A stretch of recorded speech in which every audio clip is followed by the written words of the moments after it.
नमस्कार दोस्तों, संकल्प मैथ क्लासेस में आपका स्वागत है। अभ्यास प्रश्न भाग 27 हल कर रहे हैं हम। और भाग 27 का ये पहला सवाल है।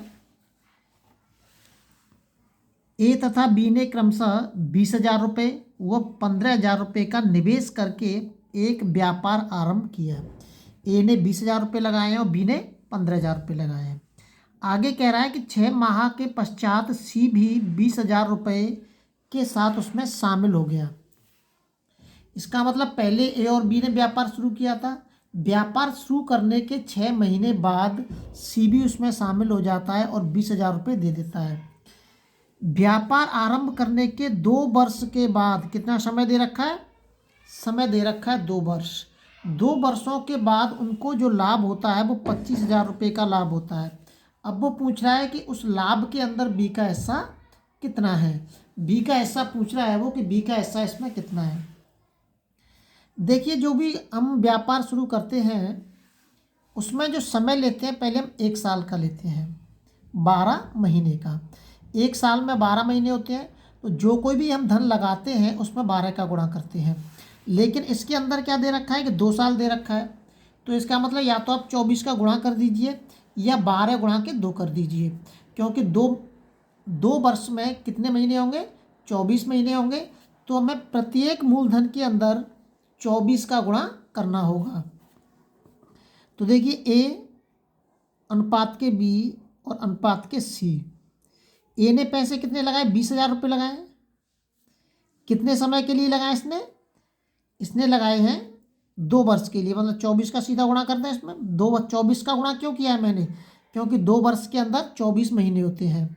अनुपात के 15,000 रुपये।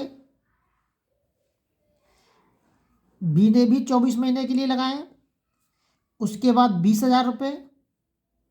लेकिन सी ने 18 महीने के लिए लगाए हैं, क्योंकि वो 6 महीने बाद आ रहा है शामिल होने के लिए, तो इसलिए उसके 6 महीने कम हो गए। अब अनुपात के अंदर हम इनको एक दूसरे से काट सकते हैं, लेकिन कटनी तीनों संख्या चाहिए एक साथ।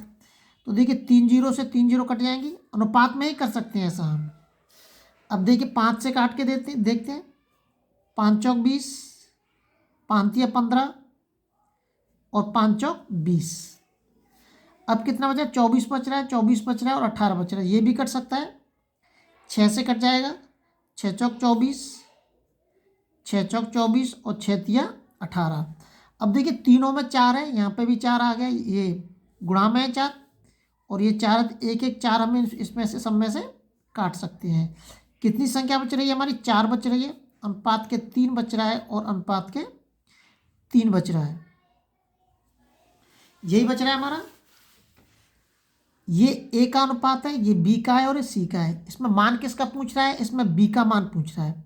तो बी बराबर के, बी का अनुपात कितना है? 3 है। टोटल लाभ कितना है? 25,000 रुपये। जिसका भी निकालना है हमें उसका मूलधन के अंदर गुणा कर देंगे और तीनों का टोटल करिए। 4 और 3 7 और 3 10। कितना आ जाएगा? 5 15 3 दूनी 6 और 1 7, 7500 रुपये। तो बी का जो लाभ का हिस्सा है वो कितना होगा? 7500 रुपये होगा। T for dairy milk is the right answer.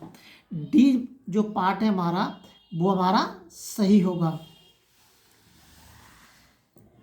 अगर इसमें 1 साल के लिए देता तो यहाँ पे 12 का गुणा करते, यहाँ पे भी 12 का गुणा करते और यहाँ पे भी 6 महीने कम कर देते तो 6 का गुणा कर देते। अगर वो 3 साल के लिए बोलता है तो 3 साल के महीनों का गुणा कर देते।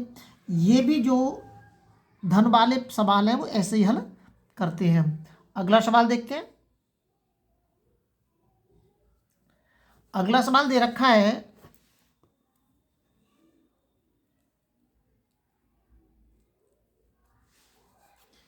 117 रुपये को ए, बी और सी में 1/2, 1/3 और 1/4 के अनुपात में बांटा जाना था, पर गलती से इसको 2:3:4 के अनुपात में बांटा गया।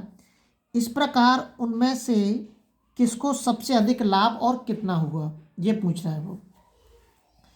टोटल धन कितना है? 117 रुपये। इस 117 रुपये को पहले किस अनुपात में बांटा जाना था? पहले उसको इस अनुपात में बांटा जाना था, लेकिन ये बट्टे में दे रखा है।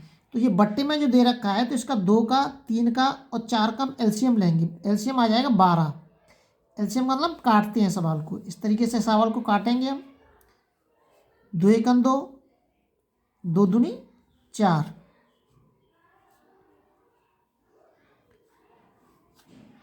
और 3 एकम 3।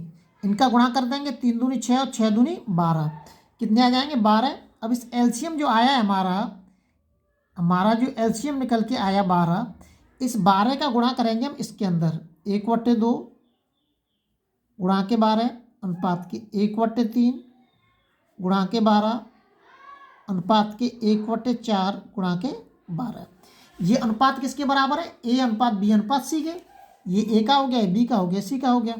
तो 2 छिक्के 12, 3 चौक 12 और 4 तिया 12। जो अनुपात निकल के आ गया 6:4:3 निकल के आ गया। अब इसमें पहले हमें ये पता करना पड़ेगा कि अगर इस अनुपात में वो बांटता तो प्रत्येक व्यक्ति के पास कितने कितने रुपए आते। देखिए ये तो हमें साफ दिख रहा है कि ए के पास रुपए ज़्यादा आते, उससे कम बी के पास, और सबसे कम किसके पास आते? सी के पास। और उसके बाद गलती जो हुई है, गलती करने के बाद सी के पास सबसे ज़्यादा आ रहे हैं। किसके पास आ रहे हैं? सी के पास। तो ये तो पता चल गया हमें कि सी के पास सबसे ज़्यादा पैसे आ रहे हैं। लेकिन यहाँ पर सी के 2 ऑप्शन दे दिए हैं, सी को 20 रुपये प्राप्त होते हैं और सी को 25 रुपये प्राप्त होते हैं। तो ये दोनों तो खत्म ही हो गए एलसीएम। इसका मतलब इन दोनों में से कोई सा भी एक आंसर हो सकता है हमारा।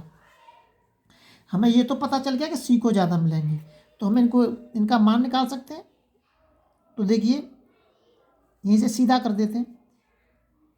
ए का निकालेंगे 6 इंटू के टोटल कितने? 117, 6 और 4 10 और 3 13, 13 नम्मा 117, 9 छिक्के 54। ए को कितने रुपए मिलेंगे? 54 रुपये। अब इसी से करते जाएंगे सीधे, हम बार बार लिखने की जरूरत नहीं हमें। मैंने ए का मान निकाला, ए का 6 दे रखा है तो 6 रख दिया यहाँ पे।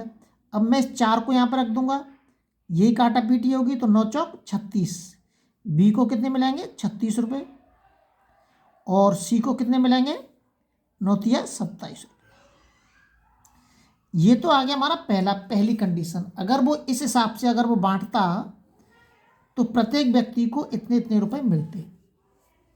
अब आते हैं दूसरी कंडीशन से, इस वाली कंडीशन से। इसमें दे रखा है ए अनुपात के बी अनुपात के सी बराबर के दे रखा है 2 अनुपात के 3 अनुपात के 4, ये दे रखा है। ये आ गया फर्स्ट कंडीशन, ये पहली कंडीशन आ गई हमारी, और ये आ गई हमारी सेकंड कंडीशन। तो देखिए अब यहाँ से भी मान निकालेंगे हम। ए का मान 2 इंटू के 117 बट्टे 4 और 3 7 और 9, 9 से कटेगा 13 बार, 13 दूनी 26। ए को कितने रुपए मिल रहे हैं? 26 रुपये। बी को कितने मिलेंगे? 13 × 39 रुपये। और सी को कितने मिलेंगे? 13 चौक 52 रुपये। अब देख लिए दूसरी कंडीशन में सी को सबसे ज़्यादा रुपए मिल रहे हैं। किसको सबसे अधिक लाभ हुआ? सी को सबसे अधिक लाभ हुआ। और कितना, ये पूछ रहा है कितना लाभ हुआ। पहले 27 मिल रहे थे और अब 52 मिल रहे हैं, तो इसको लाभ कितना हुआ सी को? और कितना हुआ है? 52 माइनस के 27, ये आ जाएगा 25 रुपये।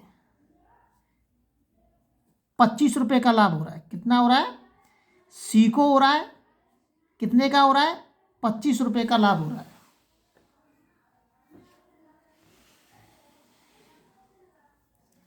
अगले वीडियो में आपसे फिर मिलते हैं। जब तक आप अपने लेवल पर वीडियो को शेयर और सब्सक्राइब जरूर करें।